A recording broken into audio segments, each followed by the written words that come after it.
여러분 반갑습니다. 4주차 교양 특강을 진행하도록 하겠습니다.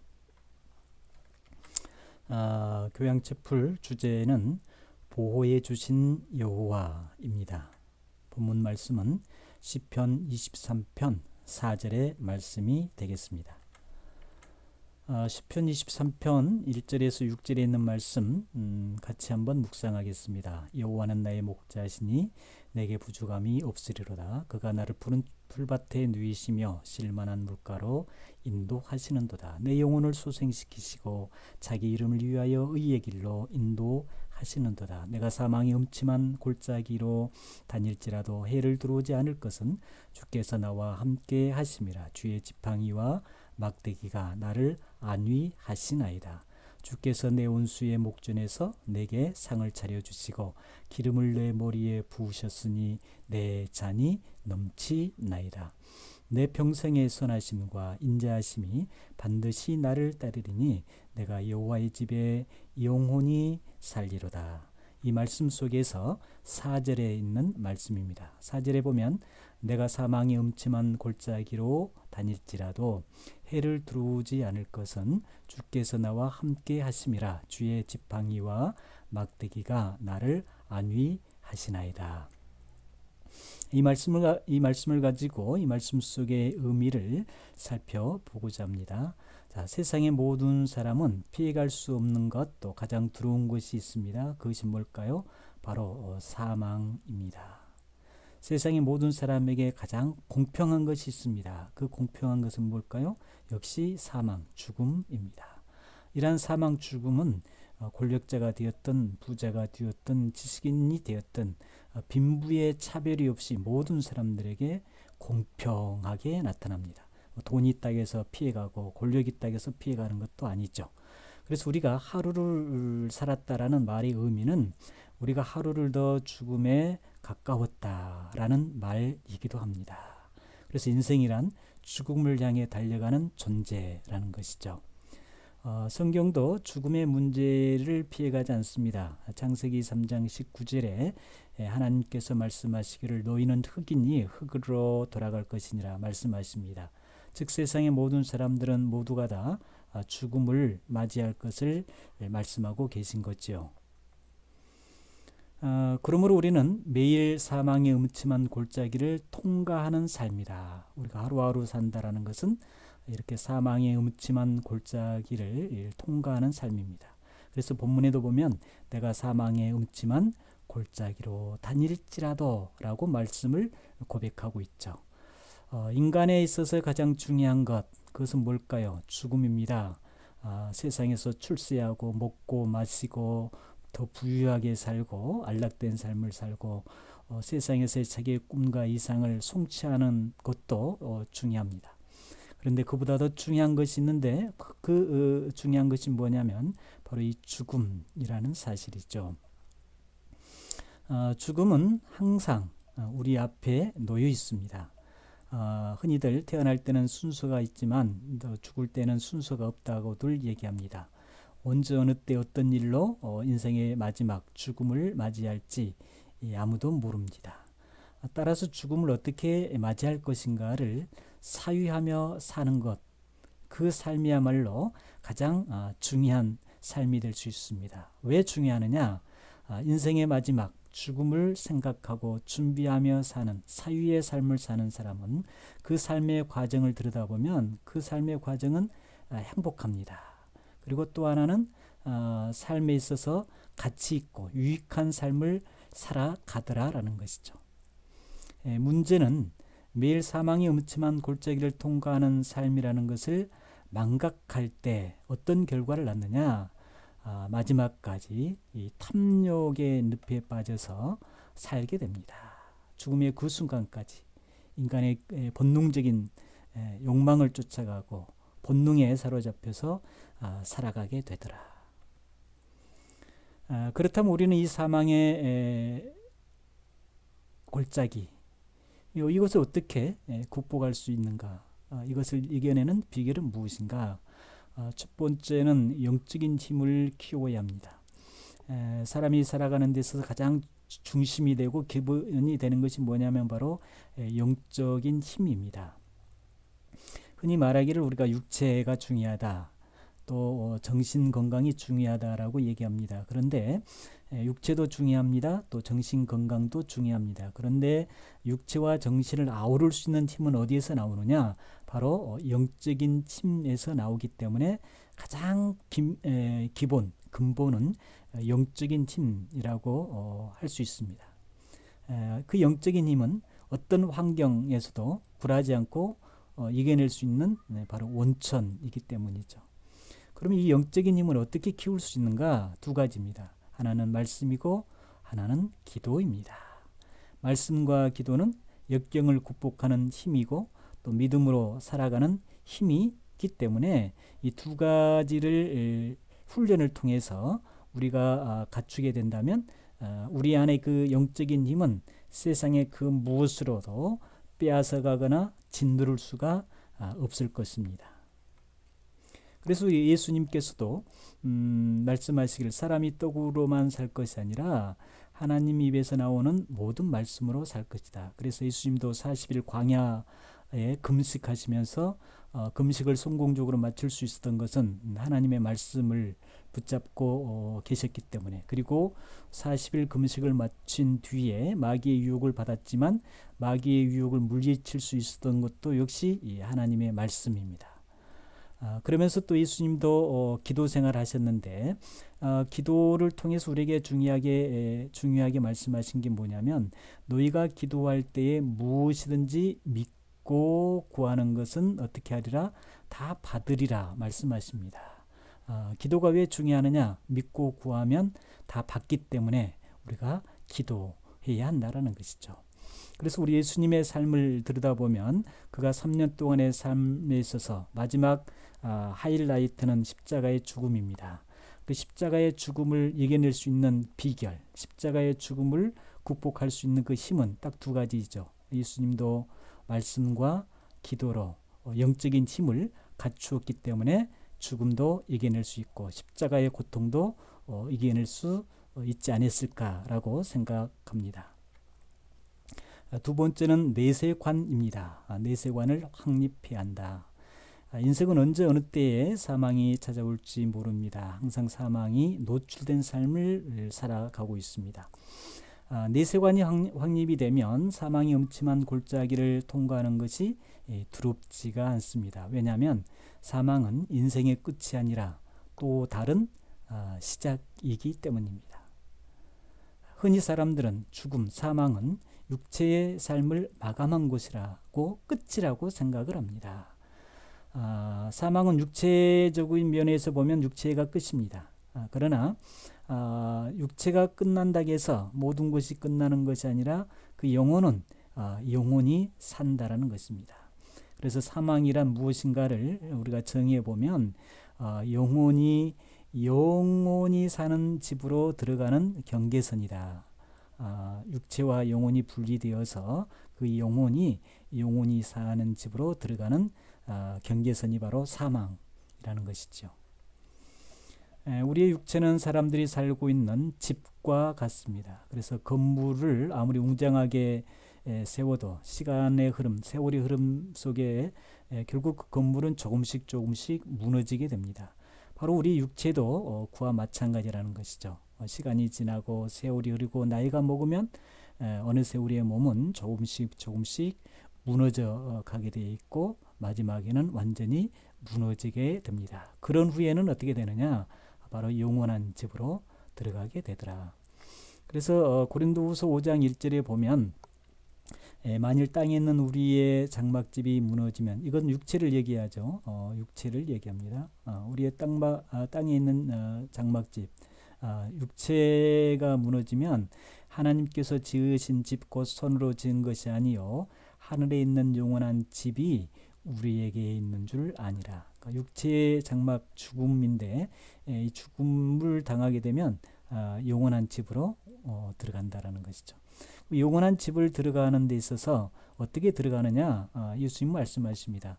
내가 부활이요 생명이니 나를 믿는 자는 죽어도 살겠고 또 무릇 살아서 나를 믿는 자는 영원히 죽지 아니하리라. 영원한 집에 들어가는 비결은 바로 이겁니다. 부활이 되시고 생명이 되신 예수 그리스도를 믿기만 하면 누구든지 죽지 않고 영원히 살 것이다. 세 번째는 삶의 목적에 대한 방향을 진단하며 살아야 합니다. 나는 지금 어디를 향해 가고 있는가? 내 삶의 방향은 어디인가? 나는 올바른 방향으로 가고 있는가? 잘못된 방향으로 갈 때는 바로 뭐가 필요할까요? 그렇습니다. 인생의 삶의 수정이 필요합니다. 이런 삶이 바로 미래가 보장이 되어 있습니다. 사람은 누구나 삶의 목적을 가지고 태어났습니다. 중요한 것은 삶의 방향성을 잃어버리면 표류하게 된다는 것이죠.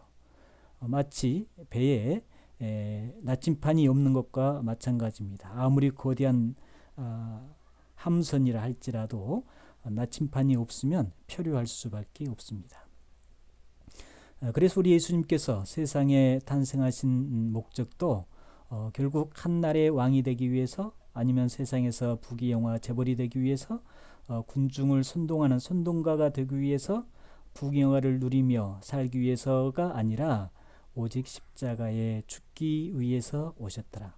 예수님의 탄생의 목적은 바로 이겁니다. 십자가에 죽기 위해서 오신 분. 예수님은 왜 십자가에 죽어야 하는가? 답은 하나 있죠. 모든 사람들의 삶을 영원히 살리기 위해서, 영생을 주기 위함이다. 그래서 그는 33년 동안 단 한 번도 그의 삶의 방향성에서 일탈하거나 방향성을 잃어버린 적이 없습니다. 그래서 그는 고백하기를, 모세가 광야에서 뱀을 든 것 같이 인자도 들려야 하리니 이는 그를 믿는 자마다 무엇을 얻게 하기 위해서? 영생을 얻게 하기 위해서. 여기에서 인자는 예수 그리스도를 얘기합니다. 예수님이 들려야 한다라는 것은 바로 이 십자가의 죽음을 얘기를 하고 있죠. 예수님이 십자가의 죽음을 당함으로써 비로소 그를 믿는 자마다 영생을 얻게 되기 때문에 주님은 십자가에 반드시 죽어야 한다. 그러면서 비유로 말씀하시기를, 요나가 밤낮 사흘 동안 큰 물고기 뱃속에 있었던 것 같이, 여기서도 인자도 예수님을 얘기하죠. 예수님도 밤낮 사흘 동안 땅속에 있으리라 말합니다. 구약 성경에 보면 요나라는 인물이 있는데 그가 고기 뱃속에 들어갔다가 사흘 만에 다시 나오게 됩니다. 예수님도 요나처럼 이게 땅속은 무덤입니다. 무덤 속에 있다가 다시 사흘 만에 부활할 것을 이렇게 요나를 통해서 정확하게 자신이 십자가에 죽어야 될 것을 말씀하시고, 그리고 우리 예수님은 십자가의 죽음으로 끝나는 것이 아니라 요나가 다시 나온 것처럼 나도 무덤의 문을 열고 부활할 것을 말씀해 주셨습니다. 예수님의 삶의 목적을 본받아 살아간 사람이 있습니다. 그가 바로 바울이라는 사람입니다. 바울은 예수님의 삶을 그대로 본받아서 그는 믿음을 지키고 끝까지 일탈 행동하지 않았습니다. 그리고 사도의 본분을 충실히 감당한 위대한 예수님의 제자 중에 한 사람이고 사도 중에 사도라고 할 수 있습니다. 그래서 그가 마지막 죽음을 목전에 두고 유언과 같은 고백을 합니다. 빌립보서 3장 12절에서 14절에 보면, 내가 이미 얻었다함도 아니요 온전히 이루었다함도 아니라 오직 내가 그리스도 예수께 잡힌 바 된 그것을 잡으려고 달려가노니 형제들아, 나는 아직 내가 잡은 줄로 여기지 아니하고 오직 한 일 즉 뒤에 있는 것을 잃어버리고 앞에 있는 것을 잡으려고 표대를 향하여 그리스도 예수 안에서 하나님이 위에서 부르신 부름의 상을 이유하여 달려가노라. 그러면서 그가 마지막 죽음의 목전에서 유언하기를, 나는 선한 싸움을 싸우고 나의 달려갈 길을 마치고 믿음을 지켰으니, 그의 인생의 삶은 선한 싸움입니다. 선한 싸움을 살았고 달려갈 길, 자기의 인생이 이제 마지막 마쳤다라는 거죠. 죽음이 목전에 와 있는 상황. 그런데 자기는 마지막 죽음에 이르기까지 믿음을 끝까지 지켰다. 그래서 그에게 있어서 뭐가 준비되어 있느냐면 의의 면류관이 준비되어 있다. 예수님을 본받고 자기의 본분, 자기의 사명을 다한 결과 이렇게 죽음 앞에서 당당하게 아름다운 유언, 믿음의 고백을 하게 됨을 알 수 있습니다. 네 번째는 여호와의 도움을 받으라라는 겁니다. 인간은 강한 것 같지만 실상은 아주 나약한 존재이죠. 질병 앞에 나약하고 또 바이러스 앞에 나약하고 삶의 실패와 고난 앞에 나약하고 또 세월의 흐름 속에서 나약하고 마지막 이렇게 죽음 앞에 나약한 모습을 보입니다. 현대의학이 눈부신 발전을 해왔습니다. 그럼에도 사람들은 갈수록 무엇에 시달리고 있나요? 알 수 없는 갖가지 질병에 시달리고 있습니다. 우리가 약할 때 도움받을 수 있는 곳은 어디일까요? 하나님 여호와 뿐이십니다. 여호와 하나님은 아무런 조건 없이 도와주기 때문이죠. 그래서 예수님의 삶을 들여다보면 혈류병 환자를 고쳐주시고 중풍병 환자를 고쳐주시고 맹인을 고쳐주시고 많은 장애인 환자들을 고쳐주시고 도와주었습니다. 그럴 때 주님은 아무런 조건 없이 도와주었습니다. 그들에게 무슨 돈을 요구한다든지 보상을 대가를 바란 그런 모습을 볼 수 없습니다.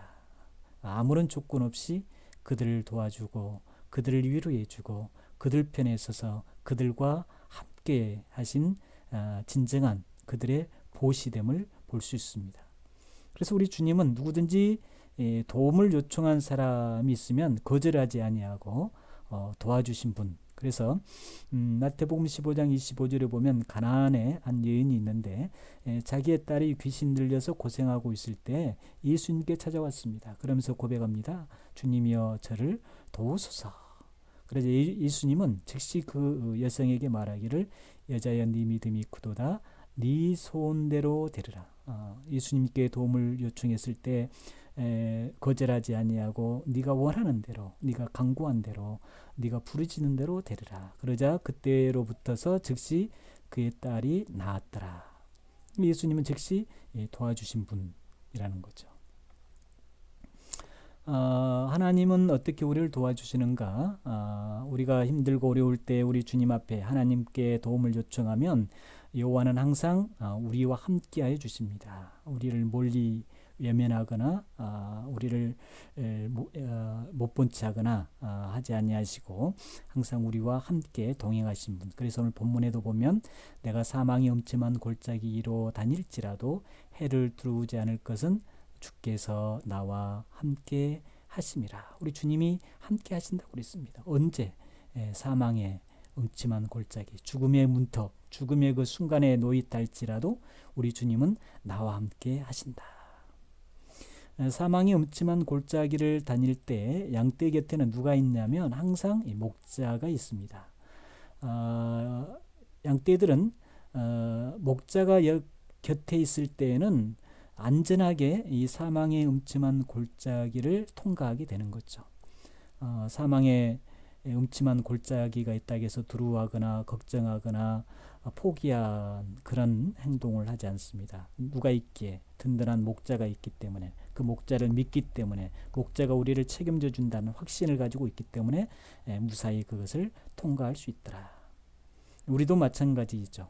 늘 여호와 하나님이 우리와 함께 하심을 믿으면 우리는 사망이 음침한 골짜기가 아니라 그보다 더한 곳도 당당하게 통과하게 될 줄로 믿습니다. 그래서 전능하신 사랑의 목자가 되신 여호와 하나님이 누구와 함께? 그렇습니다. 우리와 함께 하시면 내가 사망의 음침한 골짜기를 다닌다 할지라도 조금 더 해를 입지 않고 조금 더 두려우지 아니하고 안전하게 통과될 것입니다.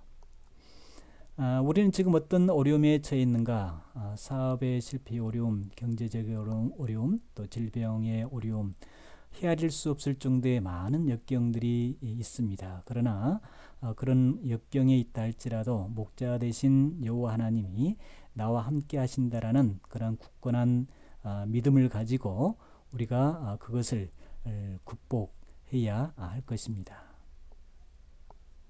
하나님은 우리가 힘들어 있고 지쳐 있고 쓰러져 있고 넘어졌을 때 우리의 손을 붙잡아 주시고 다시금 일으켜 세워 주신 분이시기 때문이죠. 그래서 이사야 41장 13절에 보면 이는 나 여호와 너희 하나님이 네 오른손을 붙들고 내게 이르기를 무하지 말라 그렇습니다. 두려워하지 말라. 그 다음에 내가 너를 도와주리라. 요한복음 14장 17절 18절에도 보면 그는 진리의 영이라 그가 너희와 함께 거하시며 또 너희 속에 계심이니라. 내가 너희를 고아와 같이 버려두지 아니하고 너희에게 오리라 말씀하셨습니다. 또 하나 우리 하나님은 우리가 어려울 때 힘들 때 부르짖고 도움을 요청하면 주의 지팡이와 막대기로 우리를 안위해 주십니다. 본문에도 보면 주의 지팡이와 막대기로 우리를 안위해 주신다 약속해 주셨죠. 목자에게 있어서의 지팡이 어떤 역할을 할까요? 양들을 인도하기 위한 장비입니다. 또 일종의 또 무기이기도 합니다. 공격이 오는 맹수들을 방어하는 도구입니다. 그래서 전능하신 여호와 하나님은 목자가 무기로 양들을 보호함같이 우리를 어떻게 하실까요? 철저하게 지켜주시고 이렇게 보호해 주신 분이십니다. 그래서 우리 성경에 보면 이 다니엘이라는 사람이 있는데 사자굴에 던짐을 받았지만 주의 지팡이와 막대기로 보호해 주신 결과 굴 속에서 머리털 하나 상하지 않음을 보게 됩니다. 여러분들도 힘들고 어려울 때 목자가 되신 여호와를 붙잡고 사망의 음침한 골짜기를 통과하는 이 기쁨과 영광을 누리는 삶이 되시기를 우리 주님의 이름으로 기원합니다. 수고하셨습니다. 감사합니다.